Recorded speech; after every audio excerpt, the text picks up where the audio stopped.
السلام علیکم ورحمۃ اللہ وبرکاتہ۔ جی عزیز طلبہ، کیسے ہیں آپ لوگ؟ ٹھیک ہیں؟ خیریت سے ہیں؟ پیارے بچوں، آج کا ہمارا لیکچر اسلامیات لازمی سال اول کا چوتھے باب کا لیکچر نمبر 2 ہوگا۔ پہلا لیکچر آپ نے قرآن مجید کی حفاظت اور قرآن مجید کی ترتیب کے بارے میں اٹینڈ کیا۔ آج ہمارا لیکچر ہوگا تدوین قرآن پر۔ تدوین قرآن کیا ہے اور تدوین قرآن کے جو ادوار ہیں وہ کیا ہیں۔ تدوین قرآن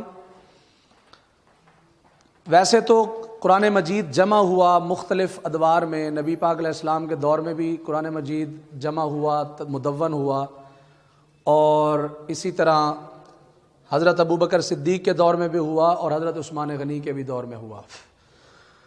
لیکن آج کا جو ہمارا لیکچر ہے وہ عہد صدیقی میں جمع و تدوین قرآن ہے۔ آئیے سب سے پہلے میں لکھ دیتا ہوں، عہد صدیقی میں جمع و تدوین قرآن۔ پیارے بچوں، یہ ہمارا ٹاپک ہے۔ یہ ایک لانگ کویسچن ہے،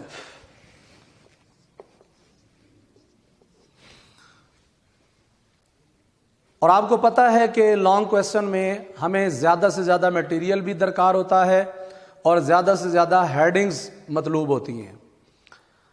اگر آپ میٹیریل مواد جتنا بھی لکھتے جائیں بغیر ہیڈنگ کے، ہیڈنگ نہ دیں، تو وہ مواد جاندار نہیں ہوتا، وہ ایک سٹوری، ایک کہانی سی لگتی ہے۔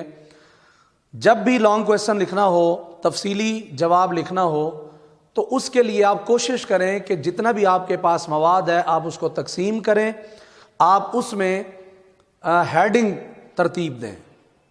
تو سب سے پہلے یہ جو عہد صدیقی میں جمع و تدوین قرآن ہے، عہد صدیقی تو آپ سمجھ رہے ہوں گے کہ حضرت ابوبکر صدیق کے زمانے میں، یعنی آپ کا جب دور خلافت تھا، اس میں جمع و تدوین قرآن، قرآن مجید کو مدون کیا گیا، جمع کیا گیا، اکٹھے کیا گیا۔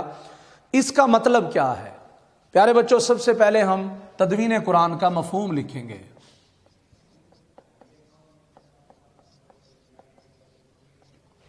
تدوین قرآن کا مفہوم، تو اس میں سب سے پہلے ہم نے اس چیز کو دیکھنا ہے، تدوین کیا ہے، اس کا لغوی معنی۔ تدوین کا معنی ہوتا ہے جمع کرنا، ترتیب دینا۔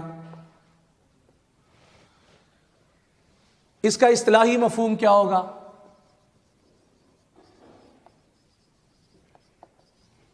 اصطلاحی مفہوم یہ ہے، قرآن مجید کے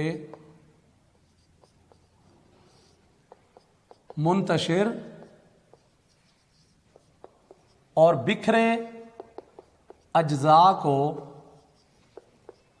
یکجا کرنا، ترتیب دینا اور کتابی شکل میں لکھنے کا نام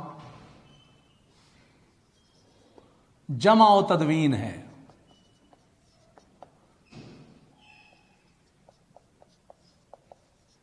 یہ اس کا مفہوم ہوگا۔ جی پیارے بچوں، یہ تو اس کا مفہوم ہو گیا۔ اس کے بعد اب چونکہ ہم اپنے ٹاپک کی طرف آتے ہیں، عہد صدیقی میں جمع و تدوین، حضرت ابوبکر صدیق کے زمانہ میں جمع و تدوین، اس کی ہم ہیڈنگ دیں گے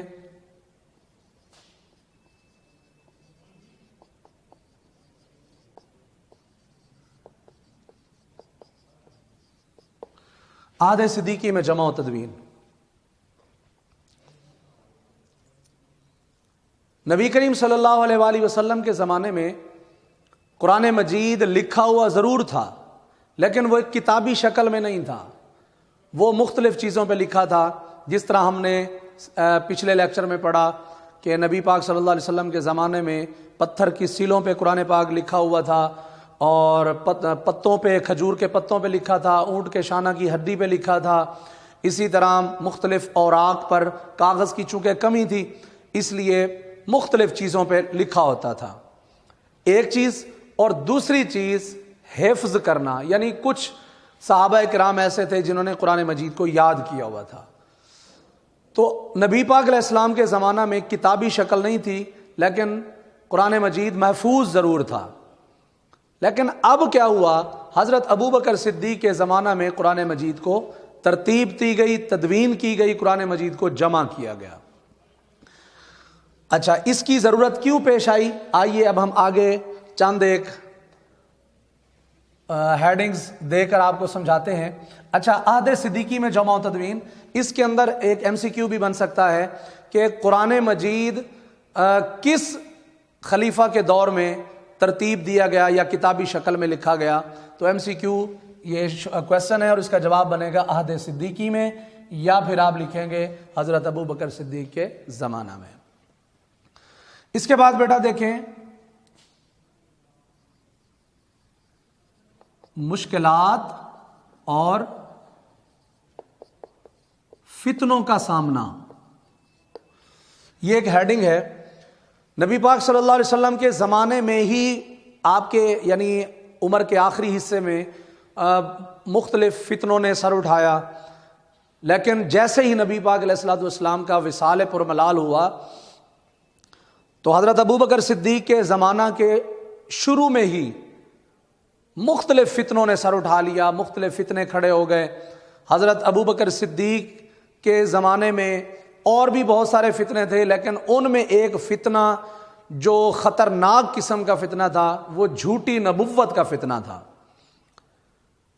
تو باقی بھی مختلف لوگ تھے جنہوں نے جھوٹی نبوت کے دعوے کیے، جن میں اسود عنسی ہے، جنہوں میں طلیحہ بن خویلد ہے، مختلف اور بھی تھے۔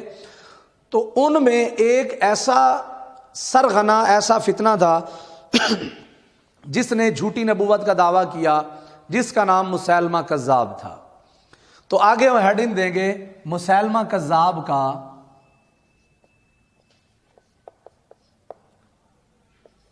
دعوی نبوت۔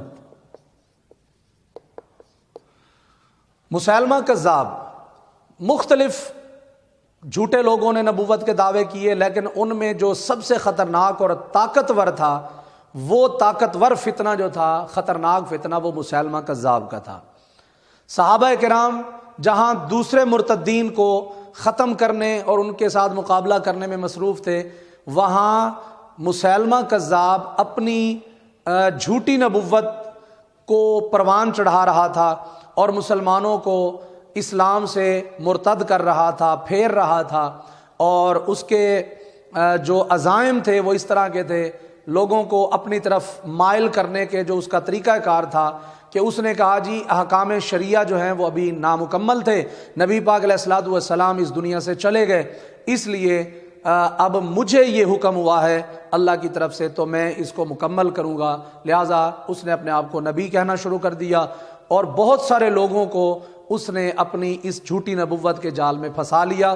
تقریباً 40,000 لوگوں کو اس نے اپنے پیروکار اور تابع کر لیا۔ تو مسیلمہ کذاب، یہاں ایک ایم سی کیو بنے گا کہ حضرت ابوبکر صدیق کے دور میں مسیلمہ کذاب نے جو جھوٹی نبوت کا دعویٰ کیا، حضرت ابوبکر صدیق نے کس کے خلاف جنگ لڑی؟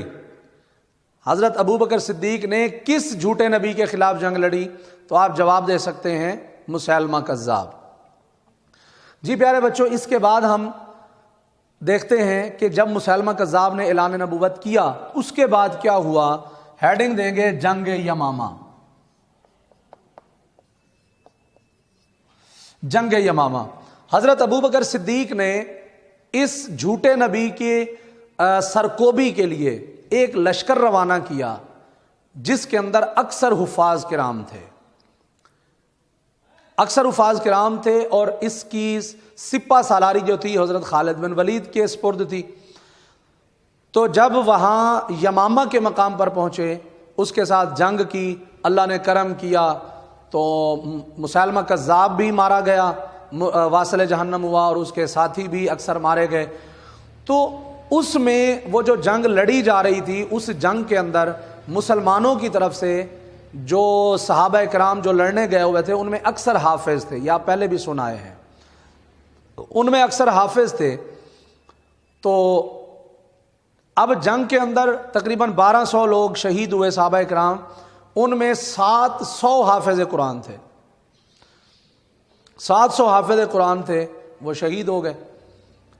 تو اب قرآن مجید کو جمع کرنے کی ضرورت پڑی۔ حضرت ابوبکر صدیق نے جب جنگ ہو گئی تو حضرت ابوبکر صدیق رضی اللہ تعالیٰ عنہ کو حضرت عمر نے مشورہ دیا۔ یہاں لکھیں گے تدوین قرآن کی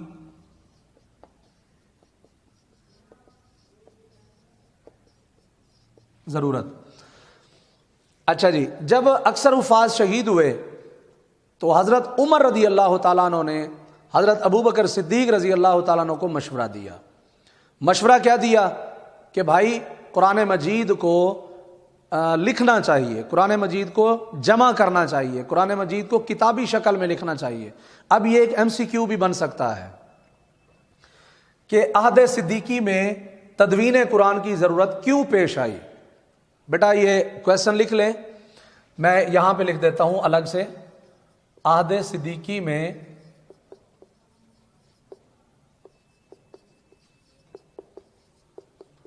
تدوین قرآن کی ضرورت کیوں پیش آئی؟ جی یہ ایک شارٹ کویسچن ہے، تو اس کا جواب ہم لکھ سکتے ہیں کہ مسیلمہ کذاب کے خلاف جب جنگ لڑی گئی تو اس میں اکثر حفاظ کرام شہید ہوئے۔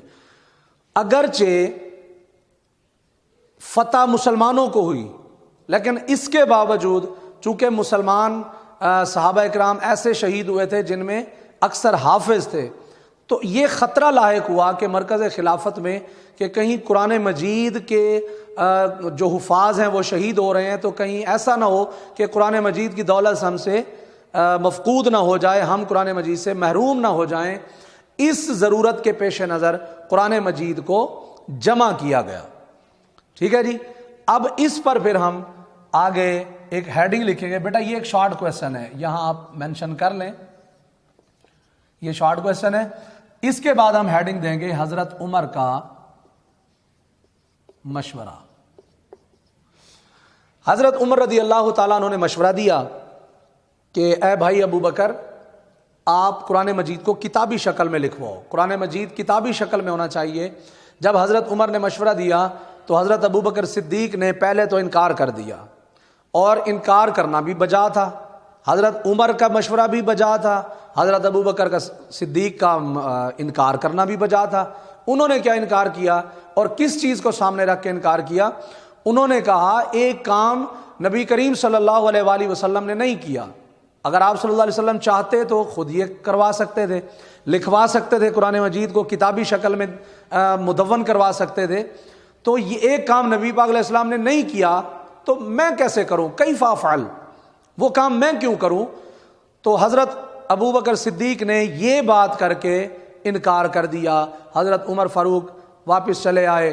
حضرت عمر نے باقی دوسرے صحابہ کرام سے مشورہ کیا، انہوں نے بھی حضرت ابو بکر صدیق سے عرض کیا کہ ابو بکر بھائی آپ مہربانی کریں قرآن مجید کو کتابی شکل میں لکھوائیں، لیکن حضرت ابو بکر نہ مانے۔ اب اس کے بعد کیا ہوا؟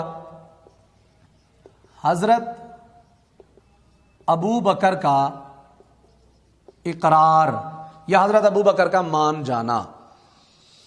حضرت ابو بکر فرماتے ہیں میں نے استخارہ کیا، اللہ سے مشورہ کیا۔ استخارہ کا مطلب ہوتا ہے مشورہ لینا، خیر طلب کرنا۔ تو حضرت ابو بکر صدیق فرماتے ہیں کہ میں نے مشورہ کیا، سوچ و بچار کیا، اللہ تعالیٰ سے دعا کی یا اللہ میرا سینہ کھول، میرے لیے ایک سیدھی راہ ہموار کر دے۔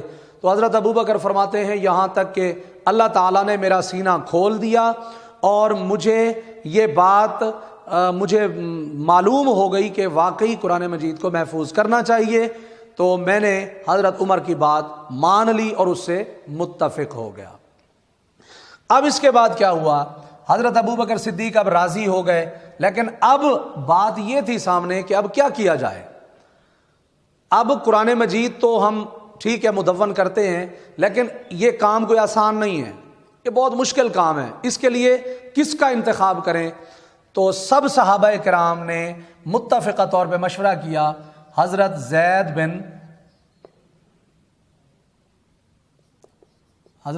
بن ثابت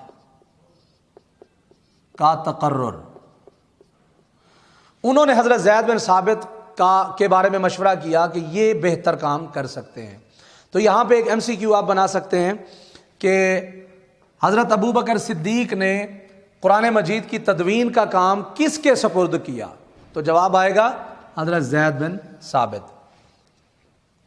جی پیارے بچوں، حضرت زید بن ثابت کو جب تمام صحابہ کرام نے مل کر حضرت ابوبکر صدیق نے حکم نامہ جاری کیا، سب کی مشاورت سے، مشورے سے، تو حضرت زید بن ثابت رضی اللہ تعالی عنہ آپ جواب دیتے ہیں، یہ کام یعنی یہ قرآن مجید کو جمع کرنا یہ انتہائی مشکل ہے، انتہائی کٹھن ہے۔ یہ اتنا مشکل ہے کہ میرے لیے ایک پہاڑ کو دوسری جگہ، ایک جگہ سے اٹھا کے دوسری جگہ رکھنا آسان ہے، لیکن قرآن مجید کو جمع کرنا میرے لیے بہت مشکل ہے۔ یہ کام میں نہیں کر سکتا، یہ بڑی ذمہ داری کا کام ہے، بہت مشکل کام ہے۔ لیکن جب حضرت ابوبکر صدیق کا حکم تھا، حضرت عمر کا حکم تھا، بڑے صحابہ کرام، کبار صحابہ کرام کا جب حکم تھا، تو آخر کار انہیں ماننا پڑا۔ لیکن انہوں نے ایک شرط رکھی، انہوں نے کہا ہاں میں مان جاؤں گا۔ حضرت زید بن ثابت نے کہا کہ یہ کام میں کرنے کی ضرور ہمت کرتا ہوں، کوشش کرتا ہوں، لیکن میری ایک شرط ہے کہ میری اس قرآن مجید کی تدوین میں، اس عمل میں جو نگرانی ہے وہ حضرت عمر ضرور کریں گے، یعنی میرے ساتھ حضرت عمر فاروق لازمی شامل ہوں گے، حضرت عمر میرے ساتھ ہوں گے تو میں یہ کام ضرور کروں گا۔ تو حضرت عمر فاروق بھی مان گئے، حضرت ابوبکر صدیق باقی سارے صحابہ نے کہا چلیں ٹھیک ہے۔ اب اس کے بعد حضرت زید بن ثابت نے جب قرآن مجید جمع کرنے کی حامی بھر لی، تو انہوں نے کہا ایک شرط تو یہ ہے کہ حضرت عمر فاروق میرے ساتھ ہوں گے، لیکن اس کے ساتھ ساتھ انہوں نے کچھ شرائط مقرر کی۔ تو یہاں ہم ہیڈنگ دیں گے حضرت زید بن ثابت کا طریقہ تدوین۔ حضرت زید بن ثابت کا طریقہ تدوین یعنی تدوین کرنے کا طریقہ کیا تھا، انہوں نے کچھ شرائط مقرر کی۔ انہوں نے کہا ایسے نہیں ہے کہ کوئی اٹھ کے آ جائے، ایک آیت لے کے آ جائے، میں اس کو لے لوں، نہ کوئی تحقیق کروں، نہ ریسرچ کروں، چھان بین کروں، ایسے نہیں ہوگا۔ آپ نے 4 شرائط مقرر کی۔ آپ نے فرمایا جو آیت ان شرائط پر پوری اترے گی میں اس آیت کو لوں گا اور قرآن مجید میں شامل کروں گا۔ وہ شرائط کیا تھی؟ اب یہاں پہ ہم ایک ہیڈنگ دیں گے شرائط۔ وہ شرائط کیا تھی؟ ایک شرط تو یہ تھی کہ جو بھی قرآنی آیت لے کر آئے حضرت عمر کی موجودگی میں آئے۔ ایسے نہ ہو کہ جب حضرت عمر نہ ہو وہ آ جائے اور میں آیت قبول کر لوں، ایسا نہیں ہوگا۔ جو بھی قرآنی آیت لے کر آئے گا وہ حضرت عمر کی موجودگی میں آئے گا، تب میں اس کو قبول کروں گا۔ ایک شرط۔ دوسری شرط کیا تھی؟ دوسری شرط یہ تھی کہ وہ جو قرآن کی آیت لے کر آئے گا اس کو ہم اپنے جو ہمارے پاس نسخہ موجود ہوگا پہلے سے، یعنی وہ جو لکھی ہوئی اجزاء، ٹکڑے مختلف پتوں پہ جو ہمارے پاس موجود ہے، ہم اس کے ساتھ ملائیں گے، نسخہ کے ساتھ ملائیں گے۔ 2 شرطیں ہو گئی۔ تیسری شرط یہ تھی، انہوں نے کہا کہ جو بھی قرآنی آیت لے کر آئے 2 گواہ لے کے آئے، 2 گواہوں کی موجودگی۔ کیا مطلب؟ کہ اس کو نبی پاک صلی اللہ علیہ وسلم سے وہ آیت سنے ہوئے یا لیتے ہوئے 2 بندوں نے دیکھا ہو، 2 گواہ موجود ہوں کہ یار یہ واقعی یہ قرآن مجید کی آیت ہے، 2 گواہ لے کے آئے، تیسری شرط یہ ہوگی۔ چوتھی شرط کیا ہوگی؟ حضرت زید بن ثابت نے چوتھی شرط رکھی کہ ہم اپنے حافظہ سے بھی ملائیں گے، جو یعنی حضرت زید بن ثابت مشہور حافظ و قاری تھے، بڑے بہترین حافظ بھی تھے، قاری بھی تھے، اور نبی پاک صلی اللہ علیہ وسلم کے زمانہ میں اکثر کتابت وحی کا کام یہ کرتے تھے۔ تو انہوں نے کہا ہمارے حافظہ سے بھی اس کے حافظہ سے بھی ہم ملائیں گے، اپنے حافظہ کے ساتھ، یعنی جو جس طرح ہمیں یاد ہے کیا اسے بھی اسی طرح یاد ہے؟ جی پیارے بچوں، اس طرح ان 4 شرائط پر حضرت زید بن ثابت نے قرآن مجید جمع کرنے کا سوچ لیا، معاہدہ کر لیا۔ حضرت زید بن ثابت نے یہ کام اپنا شروع کر دیا۔ اس کے بعد جب یہ کام جاری رہا، آخر میں ہم ایک ہیڈنگ دیں گے، نسخہ کی تیاری۔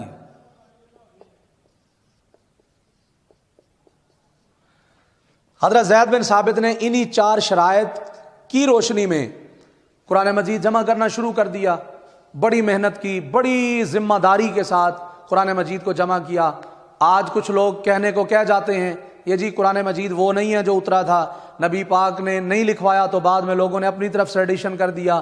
یہ انتہائی ظلم ہوگا صحابہ کرام پر اور قرآن مجید پر کہ قرآن مجید اتنی ذمہ داری سے اور اتنی شرائط کے پیش نظر جمع ہوتا رہا، حتیٰ کہ حضرت زید بن ثابت نے اتنی ذمہ داری سے قرآن مجید جمع کیا کہ اگر ان 4 شرائط میں 3 شرائط ہوتی لیکن ایک نہ ہوتی، اگر ایک شرط کی بھی کمی رہ جاتی تو حضرت زید بن ثابت وہ آیت کبھی بھی نہ لیتے۔ آپ فرماتے کہ 4 شرطیں پوری ہوں گی تب میں جا کے قرآن آیت آپ سے وصول کروں گا۔ پھر اس کے بعد 1 سال کی مسلسل محنت کے بعد قرآن مجید جو ہے مکمل تیار ہو گیا، قرآن مجید کا نسخہ تیار ہوا، ٹھیک ہے نا جی۔ قرآن مجید ایک کتابی شکل میں آ گیا، مدون ہو گیا۔ اس کے بعد ہم ہیڈنگ دیں گے مصحف کی تحویل۔